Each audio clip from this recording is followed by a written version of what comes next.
Welcome back to Sawtooth Tactical. These are the reasons people tell me they want to buy an AR-15, and it's simply ludicrous. This is an opinion piece by Michael Fanone, who is the CNN law enforcement analyst, and he was a cop for 20 years. And when I started reading this, it made me absolutely furious, and I know that I needed to share it with you guys because this is what a lot of cops think. This is what probably almost all of the government thinks, and it's probably what everyone at CNN and the people that watch CNN think.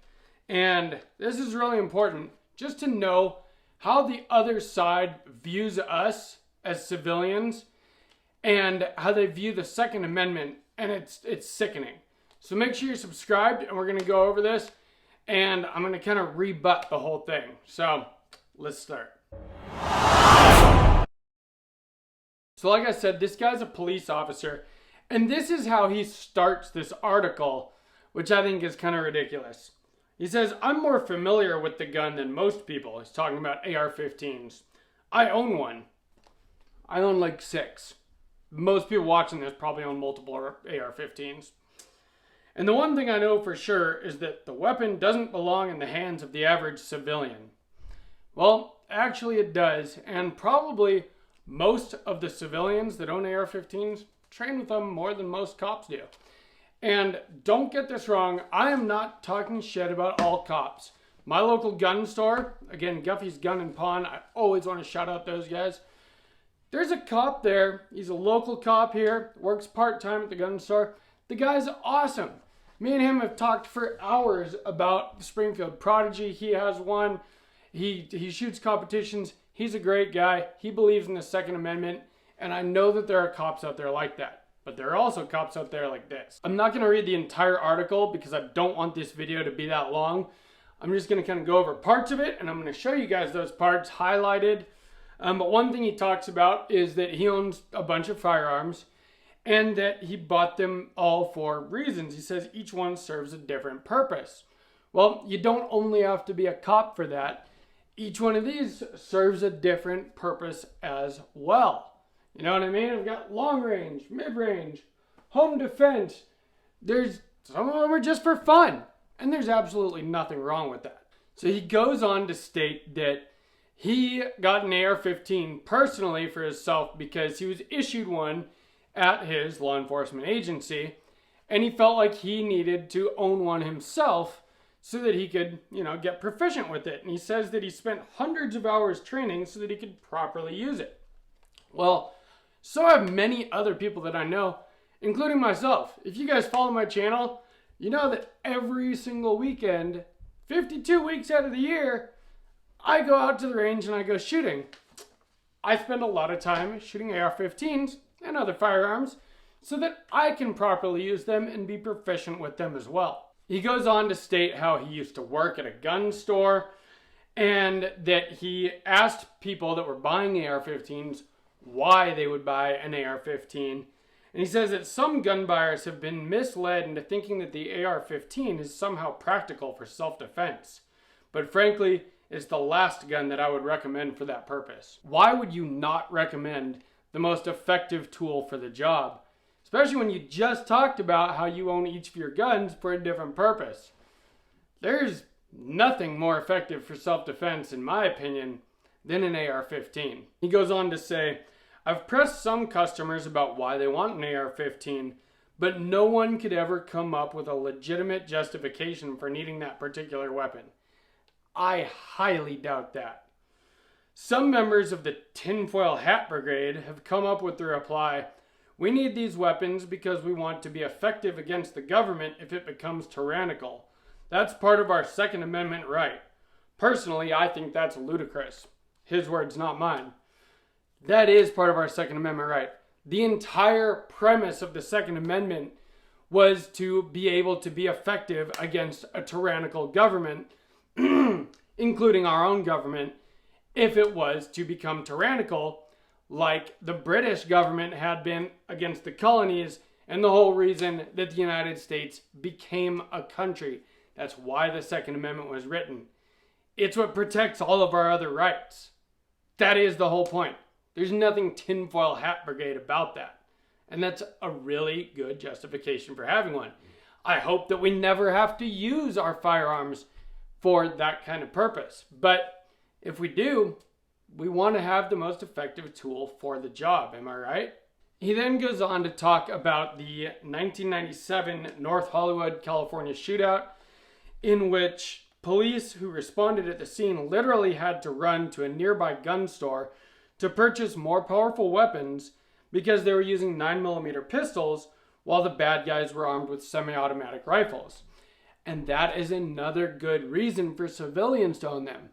If someone comes and tries to break into your home and they have a semi-automatic rifle, you want to be able to have at least as much firepower as they do. You want to have every advantage possible in that kind of situation.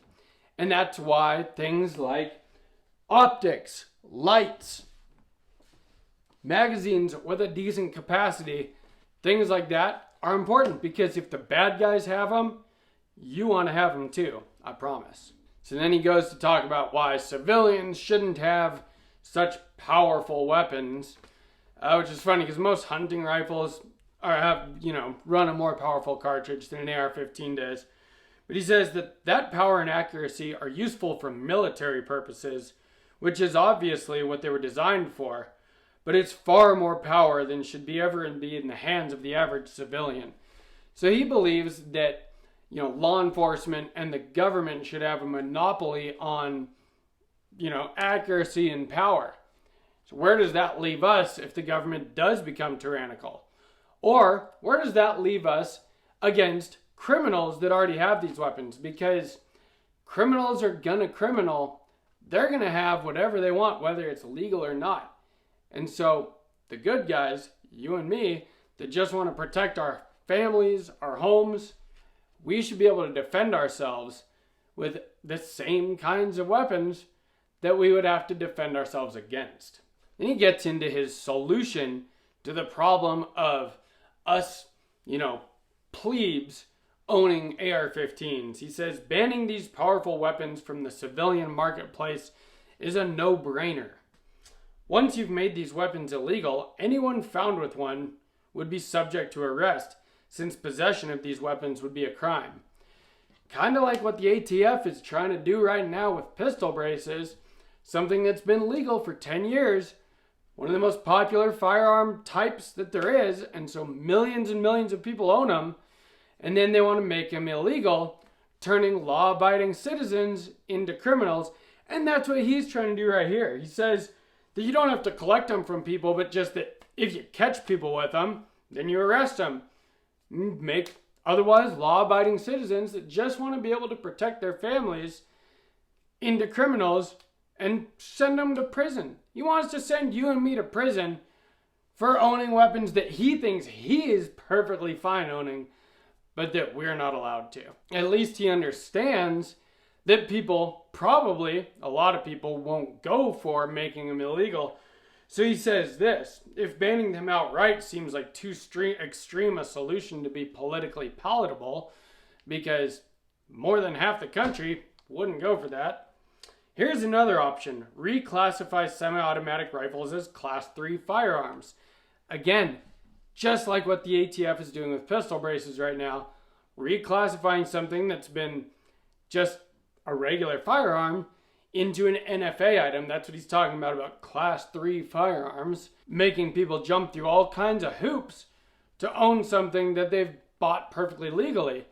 And there's going to be a lot of people that don't know about this if it ever happens, which I don't think it could, that won't even know, and they're just going around being criminals without understanding that they are, and putting themselves at risk of going to prison. This guy is ridiculous. And he also even talks about how it's a process that could take anywhere from 12 to 16 months. All of these hoops and hurdles are sure to reduce the civilian demand for these weapons, which is something I've talked about in past videos, again, about the pistol brace rule and about the NFA in general.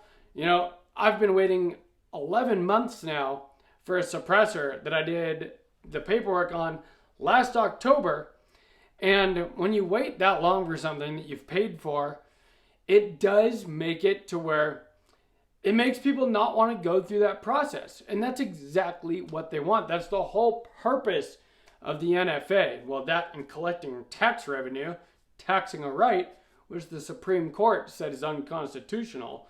But that's what he wants to do, is just make it so difficult to get one of these that people won't want to get them anymore. Part of the gun control playbook. Even if you don't make something illegal, you make it so difficult that people just don't want to go through the freaking hassle. And at the very end of this article that he wrote, again, his opinion, but I'm sure he's not the only one, I can't overstate how dangerous it is to have semi-automatic weapons like the AR-15 in the hands of civilians. A police officer should never have to worry about being outgunned by the bad guy they're trying to protect the public against. Well, you know what? I should never have to be worried about being outgunned against the bad guys that might want to do me or my family harm, and neither should you. So, this, again, like I said, when I read this article, it made my blood boil.